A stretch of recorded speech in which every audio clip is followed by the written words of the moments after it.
নামিকাজে, যে কিনা এত বেশি পাওয়ারফুল ছিল যে তাকে দেখা মাত্র অন্যান্য ভিলেজের শিনোবিরা পালিয়ে যেত। থার্ড গ্রেড নিনজা ওয়ারে যে কিনা একাই 1000 শিনোবিদের হারিয়ে দিয়েছিল। মিনাতো ছিল তার সময়ের ফাস্টেস্ট, স্ট্রংগেস্ট এবং মোস্ট ট্যালেন্টেড শিনোবি।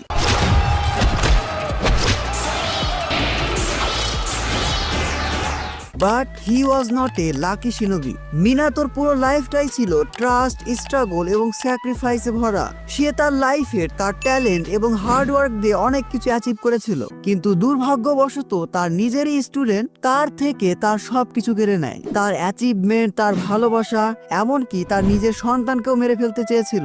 একদম শেষ মুহূর্তে মিনাতো তার নিজের সন্তান নারুতোর উপর সবচেয়ে বেশি ভরসা করেছিল।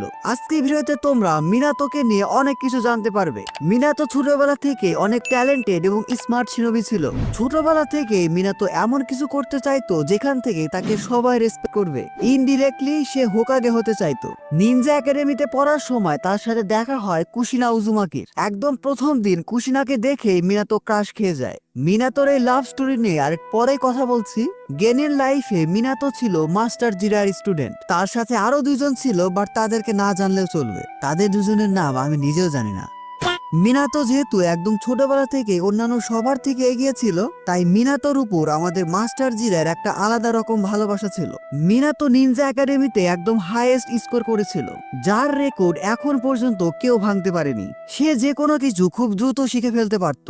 এজন্যই মাস্টার জিরায়ার সবচেয়ে পছন্দের স্টুডেন্ট ছিল আমাদের মিনাতো নামিকাজে। মিনাতোর মধ্যে এত বেশি পটেনশিয়াল দেখে জিরা পার্সোনালি তাকে ট্রেন করাতে থাকে। এভাবে বেশ কিছুদিন চলে যাওয়ার পর মিনাতো নিনজা একাডেমি থেকে গ্রাজুয়েট হয়ে যায়। কিন্তু এর মধ্যে ঘটে আরেক ঘটনা। আমাদের কুশিনা উজুমাকি, অন্যান্য ভিলেজের শিনোবিরা এসে কুশিনাকে কিডন্যাপ করে নিয়ে যায়। প্রথমত কুশিনা ছিল একজন উজুমাকি, দ্বিতীয়ত সে ছিল একজন জিনচুরিকি। কুশিনাকে যখন শিনোবিরা কিডন্যাপ করে নিয়ে যাচ্ছিল, তখন কুশিনা ইচ্ছা করে তার আগে একটা চুল ছিঁড়ে ফেলে রাখছিল, যাতে করে যদি কেউ তাকে খুঁজতে আসে তারা যেন বুঝতে পারে তাকে কিডন্যাপ করে কোথায় নিয়ে যাওয়া হয়েছে। এদিকে এই চুলগুলোর উপর নজর পড়ে আমাদের মিনাতো নামিকাজের। মিনাতো বুঝতে পারে এ তো কুশিনারই চুল, কারণ নিনজা একাডেমিতে মিনাতো কুশিনার উপর ক্রাশ খেয়েছিল তার চুলের জন্যই। একজন পিওর উজুমাকি হওয়ার জন্য কুশিনার কাছে ছিল রেড হেয়ার, যার জন্য তাকে সহজে অন্যদের থেকে আলাদা করা যেত।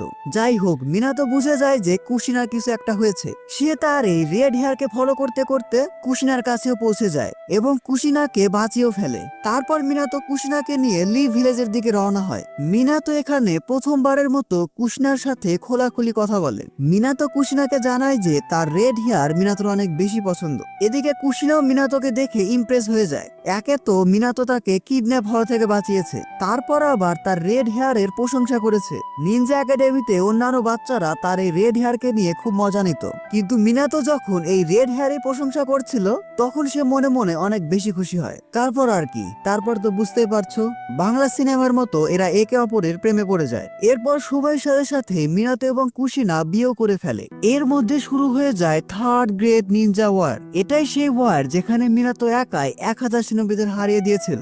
এই ওয়ারের সময় মিনাতো দুজন জিনচুরিকির সাথেও ফাইট করছিল। এই ফাইটিং এর সময় মিনাতোর সাথে মাস্টার জিরাও ছিল। মিনাতো এবং জিরার টিম যে দুই জিনচুরিকির সাথে ফাইট করছিল, সেই দুই জিনচুরিকি ছিল হান এবং রশি। এর মধ্যে হান ছিল 5 টেলস এর জিনচুরিকি আর রশি ছিল 4 টেলস এর জিনচুরিকি। দুইটা জিনচুরিকির সাথে ফাইট করা কিন্তু চারটাখানি কথা না। এই দুই জিনচুরিকি মিনাতো এবং জিরার টিমের উপর টেইল বিচ বম্ব ছাড়ে। মিনাতো তার ফ্লাইং রাইজিং জুৎসুর সাহায্যে জিরা এবং অন্যান্যদের কোনোভাবে বাঁচিয়ে নেয়। এই ব্যাটেলের মাধ্যমেই মিনাতো একজন টেইল বিস্ট এবং জিনচুরিকির পাওয়ার খুব ভালোভাবে বুঝতে পারে। এছাড়াও এই টেইল বিস্ট দেখে কিন্তু মিনাতোর মধ্যে রাসিং গান বানানোর আইডিয়া এসেছিল। এরপর আর কি, মিনাতো লেগে পড়ে তার রাসিং গান বানাতে। মোটামুটি 3 বছরের রিসার্চ এবং ট্রেনিং করার পর সে সাকসেসফুলি রাসিং গান ক্রিয়েট করে ফেলে। ইয়েস, মিনাতোই প্রথম শিনোবি যে কিনা রাসিং গান ক্রিয়েট করেছিল, যেটা পরবর্তীতে মাস্টার জিরায়া, কাকাশি, নারুতো, বরুতো, কোনোহামারু সবার মধ্যে ছড়িয়ে পড়ে। এর মধ্যে একটা জিনিস মিস করে গেছি, অ্যাজ এ সেন্সেই মিনাতো কেমন ছিল। মিনাতোকে দায়িত্ব দেওয়া হয়েছিল টিম 7 এর ক্যাপ্টেন হিসাবে, আর তার টিমে ছিল কাকাশি, ওবিতো এবং রিন। নারুতো অ্যানিমেতে যখন আমাদের মিনাতোর ব্যাক স্টোরি দেখানো হচ্ছিল, তখন মিনাতো অ্যাজ এ সেন্সেই কেমন ছিল সেটাও খুব সুন্দরভাবে দেখানো হয়েছিল। এছাড়াও ওবিতো এবং কাকাশির ফ্ল্যাশব্যাকেও আমরা মিনাতোর স্ক্রিন টাইম দেখেছিলাম।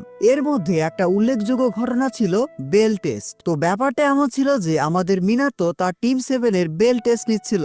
শুরুতে কাকাশি একাই চেষ্টা করছিল মিনাতোর থেকে বেল নিতে, কিন্তু পরবর্তীতে মিনাতোই তাকে জানিয়ে দেয় যে এই টেস্টে পুরো মার্ক নির্ভর করছে টিম ওয়ার্কের উপর। এরপর পুরো টিম 7 মিলে, অর্থাৎ রিন, কাকাশি এবং ওবিতো মিলে মিনাতোর একটা বেলকে ছুঁতে পারে, মানে চুরিন এক্সামের বেল টাচ করতে সক্ষম হয়। এরপর আর কি, মিনাতো তাদের টিম ওয়ার্ক দেখে তাদেরকে পাশ করিয়ে দেয়। এরপর থেকেই কাকাশি, ওবিতো এবং রিন মিনাতোর সাথে টিম 7 হয়ে বিভিন্ন মিশন কমপ্লিট করতে থাকে। তারই ধারাবাহিকতায় থার্ড গ্রেড নিনজা ওয়ারে তাদের একটা মিশন দেওয়া হয় একটা ব্রিজকে ডিস্ট্রয় করার। মিশনের এক পর্যায়ে মিনাতো কাকাশিকে লিডার বানিয়ে অন্য কোনো ইমার্জেন্সি সিচুয়েশনে চলে যায়। ইয়েস, এটাই সেই ইমার্জেন্সি সিচুয়েশন যেখানে কোনহার সামনে প্রায় 1000 শিনোবি ছিল। মিনাতো সেখানে গিয়েছিল কোনহার ব্যাকআপ হিসাবে। যাই হোক, মিনাতো সেখানে সাকসেসফুলি মিশন কমপ্লিট করে ফেলে। এখানে মিনাতোর সাথে ফাইট হয় স্টোন ভিলেজের 1000 শিনোবির সাথে। মিনাতো এখানে তার ফ্লাইং রাইজিং জুৎসু ইউজ করে একাই পুরো শিনোবি ব্যালেন্সকে ডিস্ট্রয় করে দিয়েছিল। আর এরপর থেকেই মিনাতোর নাম হয়ে যায় দ্য ইয়েলো ফ্ল্যাশ। মিনাতো এখানে স্টোন ভিলেজে এত বেশি ড্যামেজ করেছিল যে থার্ড সুজিকাগে কোনহার সাথে শান্তি চুক্তি করে ফেলে। We sent 1,000 of our shinobi, and I understand that it took just one of them, namely the Yellow Flash, to put a stop to the invasion. 俺は波風湊。 যাই হোক, মিনাতো সেখানে তার মিশনকে কমপ্লিট করে